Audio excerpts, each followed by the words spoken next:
बिस्मिल्लाहिर्रहमानिर्रहीम, अस्सलाम वालेकुम। तहरीक अदम एतमाद की बाज़ गश्त जारी है। कुछ घंटों की बात है, कुछ दिनों की बात है। ये अपोजिशन के दावे हैं, मुलाकातें हो रही हैं। जरदारी साहब आज फजलुर रहमान साहब से मिल लिए हैं, इमरान खान साहब मुनिस इलाही साहब से मिलने हैं। मुनिस इलाही साहब और काफ लीग से सारे मामला तय करने के लिए असद उमर साहब को कलीदी किरदार दे दिया गया है कि जनाब वो सारी चीज़ें देखें। बिलावल भुट्टो जरदारी साहब इस्लामाबाद पहुंच रहे हैं, वो कह रहे हैं 5 दिन आपके पास, वरना फिर हम जो है वो आपको घर भेज देंगे। ये सब कुछ हो रहा है और ज़ाहिर है सबकी बहस घूम रही है तहरीक अदम एतमाद के गिर्द। तो दो हिस्सों में आज का प्रोग्राम डिवाइड करते हैं। अभी ज़रा हम बात करते हैं एक ऐसी शख्सियत जो कि आइन और कानून पे बहुत गहरी गिरफ्त रखते हैं और एक सियासी तजियाकार से, ताकि हम एक तो आसानी से समझ सकें तहरीक अदम एतमाद क्या है, कैसे लाई जाती है, कैसे कामयाब होती है, कैसे नाकाम होती है, कामयाब होती है तो क्या होता है, नाकाम होती है तो क्या होता है, ज़रा ये आसान अंदाज में समझ लें। और दूसरा सियासी तजियाकार से पूछेंगे इस्लामाबाद में क्या हो रहा है। और फिर प्रोग्राम के दूसरे हिस्से में हम पाकिस्तान के साबिक वज़ीर आज़म जनाब शाहिद खाकान अब्बासी साहब से पूछें कि उनकी पार्टी को कितना यकीन है कि अदम एतमाद आ जाएगी, कब आएगी, कामयाब होगी, कैसे होगी, ये सारी बात है। तो अभी हम गुफ्तगू का आगाज़ करते हैं पाकिस्तान के साबिक अटॉर्नी जनरल यानी कि chief legal adviser of government of Pakistan, state of Pakistan, और यानी कि जनाब अनवर मंसूर साहब और जनाब इरशाद भट्टी साहब से। मैं दोनों का बहुत शुक्रगुजार हूँ। भट्टी साहब अगर इजाज़त दें मैं अनवर मंसूर साहब से ज़रा करूँ आगाज़, तो और फिर आपसे सियासी तजिया लेंगे। अनवर मंसूर साहब, एक तो बता दें तहरीक अदम एतमाद का मतलब, अब मुझे करेक्ट कीजिएगा अगर मैं गलती करूँ, ताकि हम आसान अल्फाज में ज़रा समझना चाह रहे हैं लीगल लेंथ से, नॉट पॉलिटिकल, वो भट्टी साहब बताएंगे कि चूँकि जो पाकिस्तान का ये ऐवान ज़ेरी होता है यानी कि नेशनल असम्बली, ये इसकी अक्सरियत जिस फ़र्द को के लिए वोट कर देती है वो बन जाता है इस ऐवान का कायद, यानी कि पाकिस्तान का वज़ीर आज़म, यानी कि हुकूमत का सरबरा। सो तहरीक अदम एतमाद बेसिकली ये होती है कि वही ऐवान की अक्सरियत उसी आदमी के बारे में कह दे कि अब हमें इस पर एतमाद नहीं है।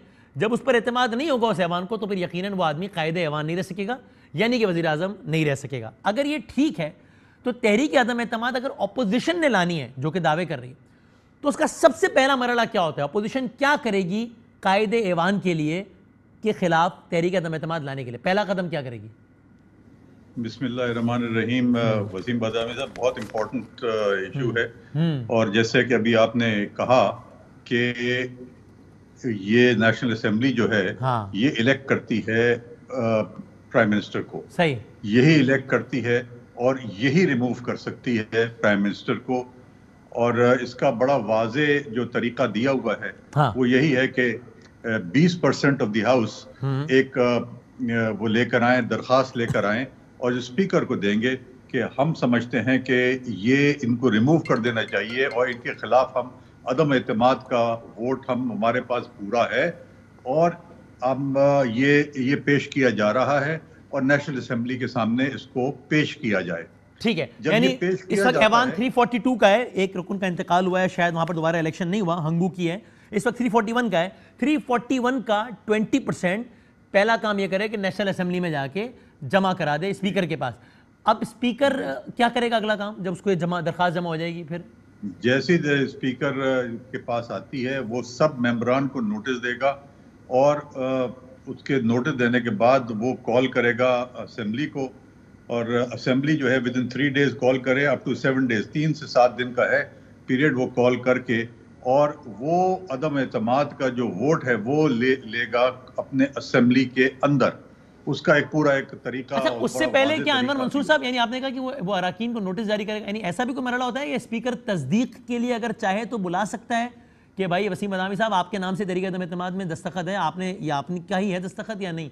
ऐसा भी कोई प्रोसेस अगर वो चाहे तो हो सकता है? देखिए, ये चीज इसके अंदर कहीं दी हुई नहीं है, मगर ये उसके सवाबदीद है, ठीक है, कि अगर किसी पर्टिकुलर को समझता है कि नहीं उसने साइन किया है तो वो बुला के पूछ सकता है। मगर ये इसका तरीका, जैसे कि रेजिग्नेशन में कहा गया है कि वो बुला के पूछ सकते हैं, वो जरूरी है।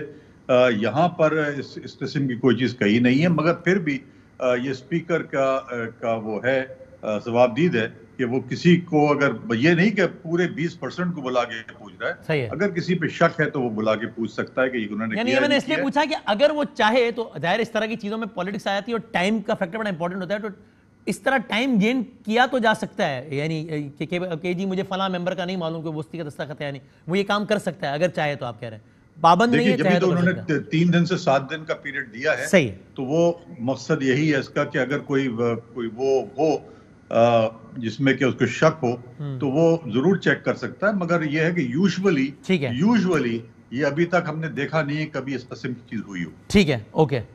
अच्छा, उसके बाद वो 3 से 7 दिन के अंदर नेशनल असेंबली का इजलास बुलाने का पाबंद है, तो वो इजलास हो गया 3 से 7 दिनों के अंदर। अब इजलास शुरू हुआ, फिर क्या होगा? ये जब इजलास शुरू हो जाता है तो उसके बाद फिर ये होता है कि जो स्पीकर है वो 5 मिनट तक घंटी जो है बेल रिंग करता है, ताकि सब जितने मेंबर आना चाहते हैं हाउस के अंदर वो सब के सब आ जाएं अंदर, और जितने मेंबर रहते हैं जो नहीं आना चाहते हैं वो ठीक है अपनी जगह रहें। जैसे ही 5 मिनट पूरे होते हैं तो उसके बाद उसके असेंबली के दरवाजे जो हैं वो लॉक कर दिए जाते हैं।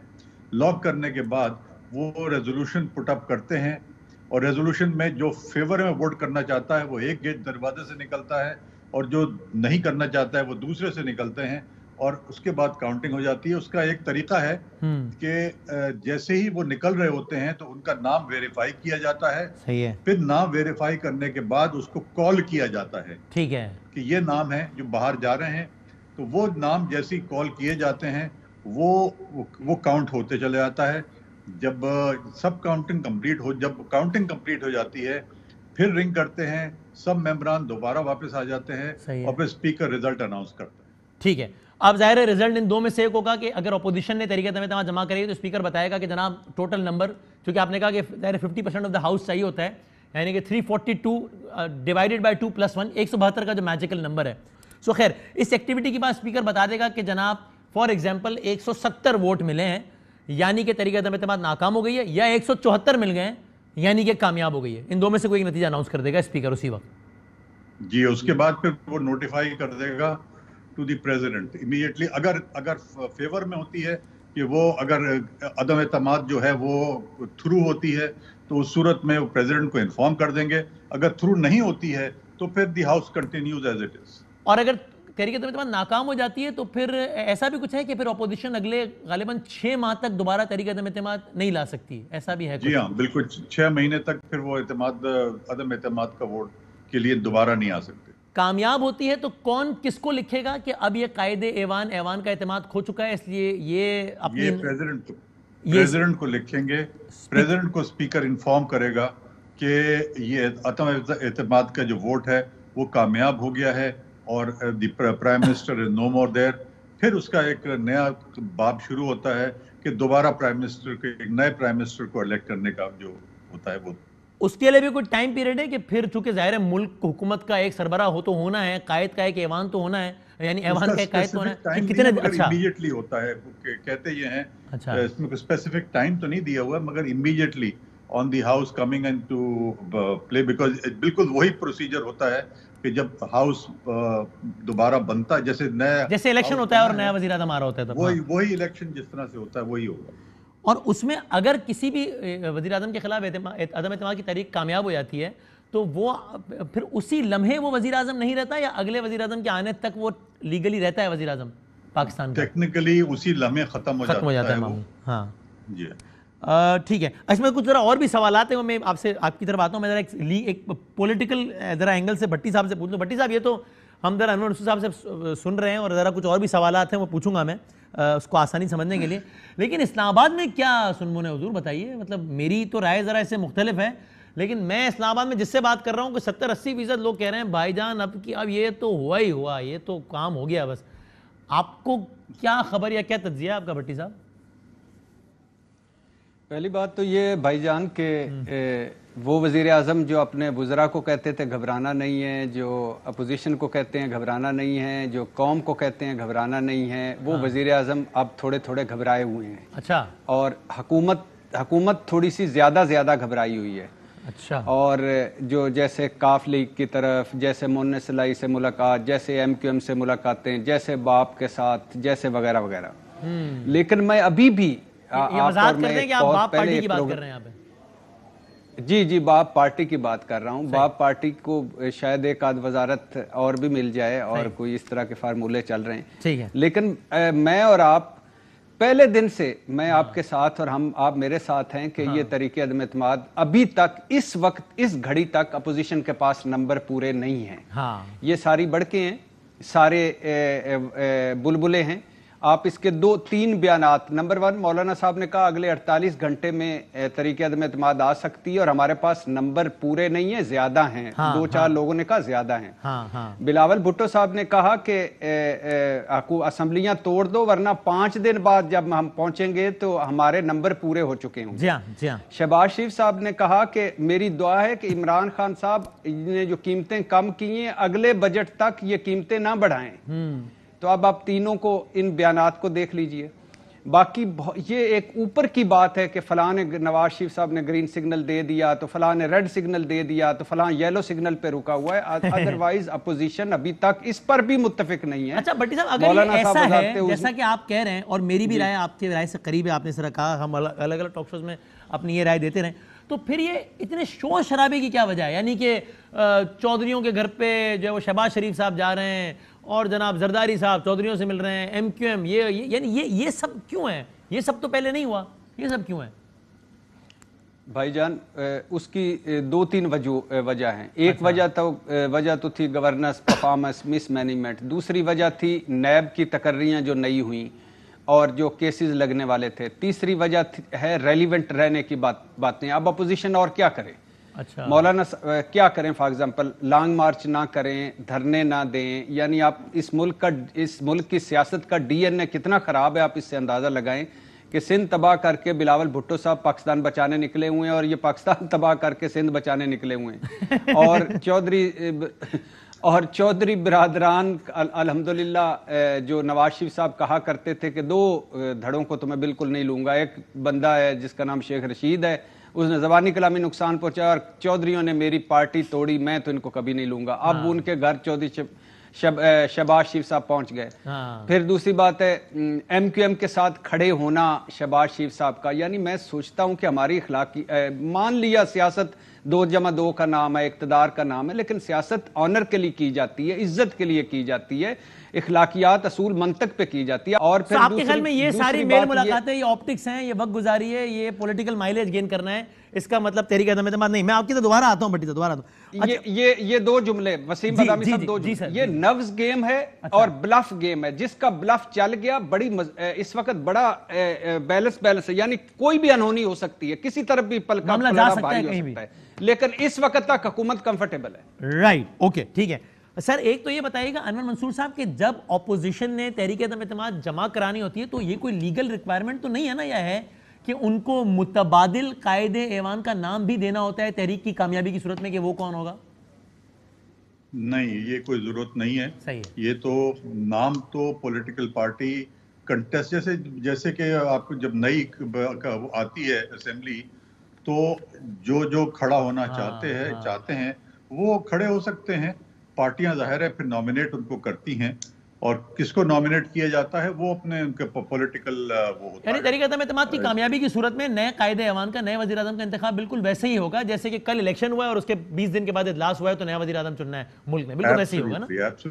एब्सोल्युटली। अच्छा, और सर इसमें एक तो ये भी तस्हीह कीजिएगा अगर कहीं मैं गलत हूं तो, वरना ऐड करके बता दीजिएगा कि एक तो ये कि ये वोटिंग होगी, आपने खुद ही बता दिया कि ये खुफिया वोटिंग नहीं होगी, यानी पता चलेगा कि कौन किसको वोट दे रहा है।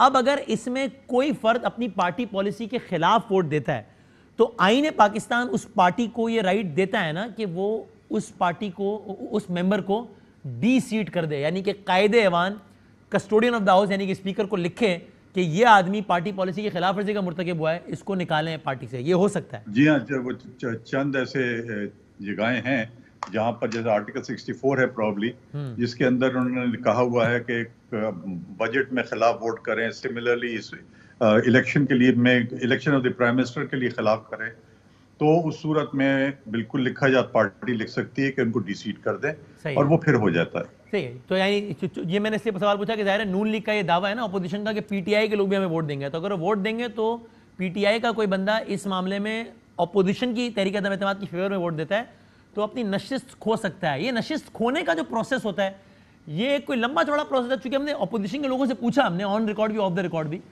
तो एक तो उन्होंने कहा कि भाई पीटीआई के लोग तैयार है अपनी नशिश खोने के लिए, वो तो चलेंगे, अलग बात है। लेकिन दूसरा उन्होंने भी कहा कि भाई वो ऐसा नहीं कि अगले दिन ही कोई डी-सीट हो जाएगा, वो इतना लंबा चौड़ा प्रोसेस है कि तब तक तो बहुत कुछ और हो चुका होगा। तो ये प्रोसेस लंबा चौड़ा होता है किसी के डी-सीट होने का? देखिए, लंबा चौड़ा प्रोसेस नहीं होता है। उसका ये है कि स्पीकर को इत्तला दी जाती है, स्पीकर फिर एक लेटर जो है वो लिखता है इलेक्शन कमीशन को, और इलेक्शन कमीशन को डी-सीट करती है।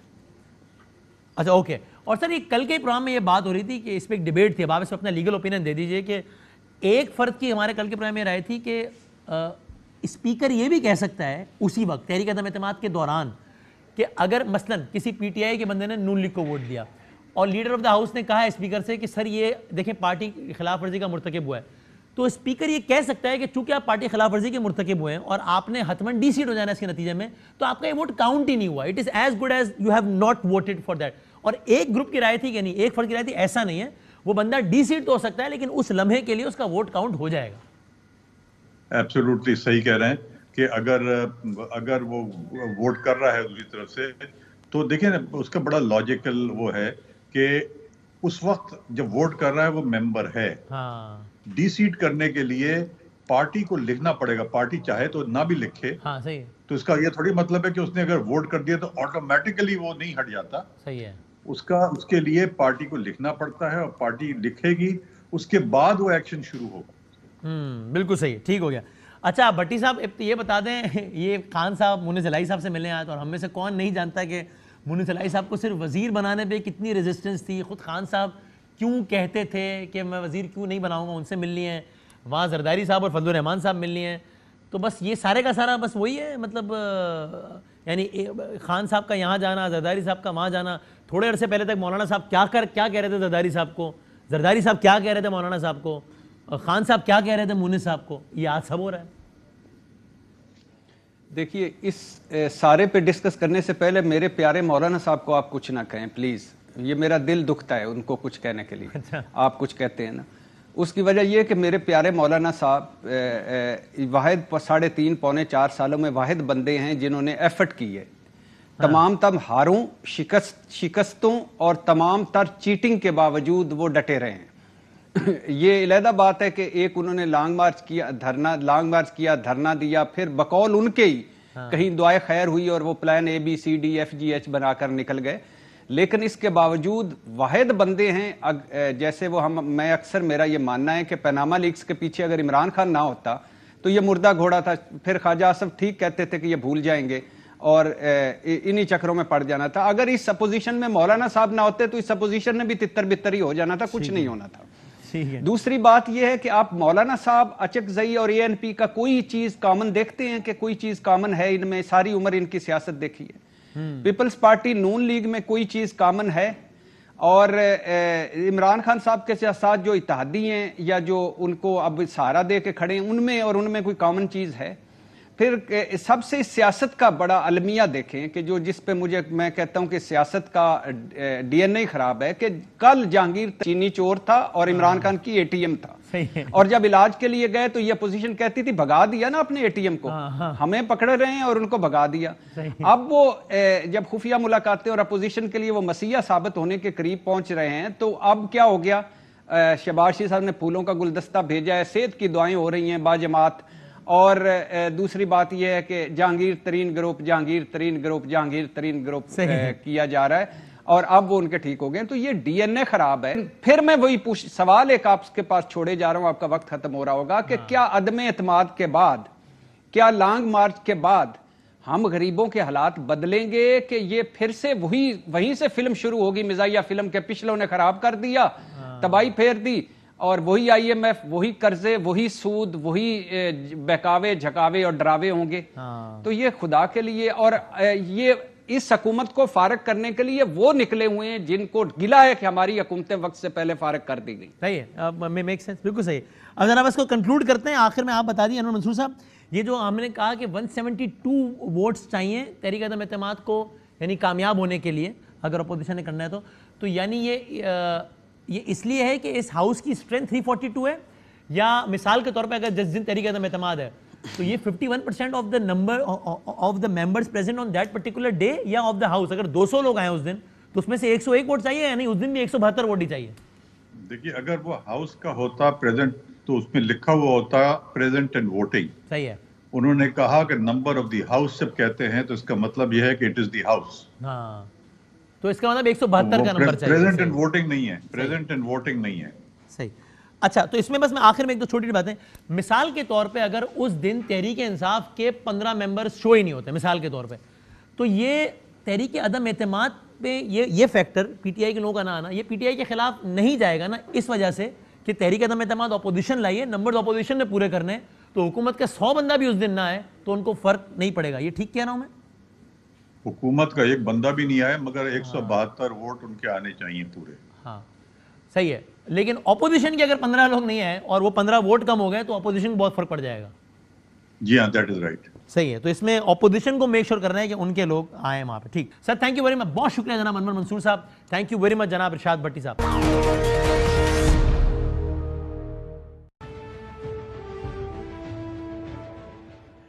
तहरीक अदम एतमाद पे आपने लीगल ओपिनियन सुन लिया, तहरीक अदम एतमाद पे आपने पॉलिटिकल ओपिनियन सुन लिया। अब अगर तहरीक अदम एतमाद लाई जानी है, कामयाब होनी है या नाकाम होनी, जो भी होना है, उसमें जो अहम तरीन किरदार है, चूँकि इट्स ऑल अबाउट नंबर्स, तो जाहिर अपोजिशन जमातों का अहम तरीन किरदार है, और अपोजिशन में अहम तरीन किरदार PML नून का, इसलिए कि अपोजिशन की सबसे बड़ी पार्टी है। तो नून लीग के सीनियर वाइस प्रेसिडेंट हैं, PDM के भी सेक्रेटरी जनरल हैं। जनाब शाहिद खाकन अब्बासी साहब से पूछते हैं कि ये क्या है, क्यों है, कैसे है, क्या हो। अस्सलाम वालेकुम शाहिद खाकन साहब। सर बहुत शोर है इस्लामाबाद में, ये हो रहा है, वो हो रहा है, पता नहीं क्या। आप बता दें कि ये मौलाना साहब ने कल एकदम इसमें नया एक धमाका कर दिया ना कि जी अगले 48 घंटों में बस मुस्बत पेशरफ्त इस हवाले से। सो आपको कम्युनिकेट हुआ है आपके लीडर्स को मौलाना साहब की तरफ से कि बस अब हम अब फाइनल मैच शुरू है? मौलाना साहब ने कल मुहावरतन कहा कि बड़ी जल्दी हो जाएगा, 48 घंटे में हो जाएगा, तो इंशाल्लाह ये जल्द है, अब इसमें देर नहीं होगी। कुछ तकाजे होते हैं अदम एतमाद करने के, पेचीदा मसला है, तो पूरे हो रहे हैं इंशाल्लाह। आप देखेंगे जल्दी अदम एतमाद आ जाएगा। असेंबली भी रिक्विजिशन करनी पड़ेगी, क्योंकि असेंबली का इजलास जारी नहीं है, तो इसीलिए रिक्विजिशन डालनी पड़ेगी। ये दरख्वास्त हमने कल साइन कर दी थी, तो हो सकता है आज जमा हो गई हो, लेकिन मैं चेक करूंगा। लेकिन इसका मुझे अदम एतमाद के किसी मुसव्विदे पर तो अब तक दस्तखत नहीं हुए ना? अदम एतमाद का मुसव्वदा तैयार है, वो जैसे ही फैसला होता है कब जमा कराना है तो करवा देंगे। अब मुसव्विदा तैयार है और दस्तखत हो गए होने? जी दस्तखत हुए हैं। ठीक, लेकिन अभी तक सेक्रेटेरिएट में जमा नहीं हुआ मुसव्विदा, वो बात की बात है। नहीं, अभी जमा नहीं हुआ, जमा नहीं। इम्कान कितना है इसकी कामयाबी का, कितना यकीन है आपको? कामयाबी का तो पूरा यकीन है। 100%। इंसान सोच कर ही, अदम एतमाद एक बड़ा पेचीदा मामला होता है, तो सोच कर ही किया जाता है। तो इंशाल्लाह पाकिस्तान के अवाम की दुआएं भी साथ हैं, तो ज़रूर कामयाबी होगी। और आपके ख्याल में दुआएं आप कह रहे साथ हैं, लेकिन आपके मौक़िफ़ के मुताबिक जो अवामिल पहले बचा लेते थे खान साहब को ऐसी की सूरत हाल से, वो अभी साथ हैं उनके या नहीं है? ये तो दुआएं हैं, दुआ का वक्त है, अल्लाह कामयाब करेगा। इत्तला क्या है कि अवामिल साथ हैं या नहीं है, जिनकी वजह से आप कहते थे खान साहब हमेशा बच जाते हैं? ये वक्त ही बताएगा। लेकिन आज अवामिल पे भी दबाव है, आज अवाम का दबाव है, क्योंकि लोग ये चाहते हैं कि हुकूमत से जान छूटे और उनको एक दफ़ा फिर एक फैसला करने का मौका मिले कि उनकी नुमाइंदगी कौन करेगा, हुकूमत कौन बनाएगा। आज मुल्क के मसाइल का हल ही एक नए मैंडेट के अंदर है। और अगर एक लम्हे को, यानी एक प्लान होगा ना अपोजिशन के जहन में, तो क्या है, अगर फ़र्ज़ करें नाकाम हो गई तो ज़ाहिर उसका सियासी नुकसान होगा, कामयाब हो गई तो खान साहब घर जाएंगे, तो फिर कौन आएगा? अपोजिशन ने क्या सोचा है? देखिए, अदम एतमाद नाकामी के लिए नहीं किया जाता, आप अपना होमवर्क करके ही करते हैं। लेकिन हुई है ना पाकिस्तान की तारीख में, हो भी जाए तो हुकूमत उसके बाद जी वो फिर हुकूमत चल नहीं पाती। ये भी एक बड़ा वाज़े असर होता है अदम एतमाद का। तो आज मकसद यही है हमारा, और कोई इक़्तिदार का मकसद नहीं है, मुफाद का मकसद नहीं है। हम तो चाहते हैं कि इस मुल्क की आवाम को फिर एक दफ़ा फैसले का मौका मिले ताकि मुल्क आगे चल सके। तो इस हुकूमत से तो कोई तवक्को नहीं है। तो सर प्लान क्या आपके जहन में? अगर कामयाब हो गई तो फिर क्या, फिर किसको वज़ीर-ए-आज़म बनाएंगे? जी इस पर हतमी मुशावरत होनी है। मेरी ज़ाती राय ये है कि कोई किसी भी हुकूमत बनाने की ज़रूरत नहीं है। आप सीधा इलेक्शन में जाएं और पाकिस्तान के अवाम से नया मैंडेट लें। ये नून लीग की राय है? ये मेरी ज़ाती राय है जी। नून लीग में के अंदर भी मुशावरत जारी है, बहुत से अफराद की यही राय है, बहुत से। नवाज शरीफ साहब की क्या राय है? नहीं, वो तो फैसला करते हैं। पीपल्स पार्टी को इस पर कन्विंस करना मुश्किल नहीं हो जाएगा, इसलिए कि नए फ्रेश मैंडेट का मतलब है कि सीधा सीधा पीपल्स पार्टी अपने अगले 1.5 साल के सिंध के मजे छोड़ दे, सिंध का इख्तियार छोड़ दे? क्यों छोड़े वो? नहीं, वो सिंध के मजे ले लें, सिंध रहने, सिंध वहां पे रहने कोई बात नहीं। सूबाई जी अच्छा, तो यानी सूबाई असेंबली रहने से जरूरी तो नहीं होता कि इकट्ठी कौमी असेंबली के इलेक्शन हो जाए, सूबाई असेंबलियां 1.5 साल बाद करा लें। और अगर आपको इतना यकीन है कि नंबर गेम पूरा होगा तो फिर ये बजरिया इत्तेहादी या पीटीआई के अंदर ये कुछ लोग फ्लोर क्रॉस करेंगे? देखिए, इत्तेहादियों को हमने सबको दावत दी है, मिलकर उनको दावत दी है कि आज मुल्क नहीं चल रहा और अगर आप इस हुकूमत के बोझ के साथ अवाम के पास जाएंगे तो आपको कुछ नहीं मिलेगा, सियासत आपकी खतरे में होगी। लेकिन नंबर्स गेम इंशाल्लाह उनके बगैर भी पूरी है। तो यानी कि पीटीआई के लोग फ्लोर क्रॉस करने को तैयार हैं? जी बिल्कुल बिल्कुल, बेशक उसके नतीजे में नशिस्त से हाथ खोना पड़े। जी बिल्कुल, ये 10 का फर्क है तो उससे बहुत ज्यादा लोग तैयार हैं। उन लोगों को फिर आप अगले इलेक्शन में अकोमोडेट कर देंगे? जी, जो है जहां पर हम अकोमोडेट कर सकते हैं, तो हर आदमी अपने सियासत का तसलसल चाहता है। ये किसी को डीसीट करना भी इतना आसान नहीं होता, क्योंकि जब आप डीसीट करेंगे तो आप अपनी अक्सरियत भी खो बैठेंगे, तो फिर भी हुकूमत नहीं चल सकती। और ये पीपल्स पार्टी के, चूंकि जाहिर है बड़ा वाज़ेह तौर पे आप और पूरी पीडीएम नाराज थी पीपल्स पार्टी के कुछ एक्शन में, जिसका आप लोगों ने खुल के इजहार भी किया। अब हालिया एक्शन से मुतमईन हैं आप लोग पीपल्स पार्टी के?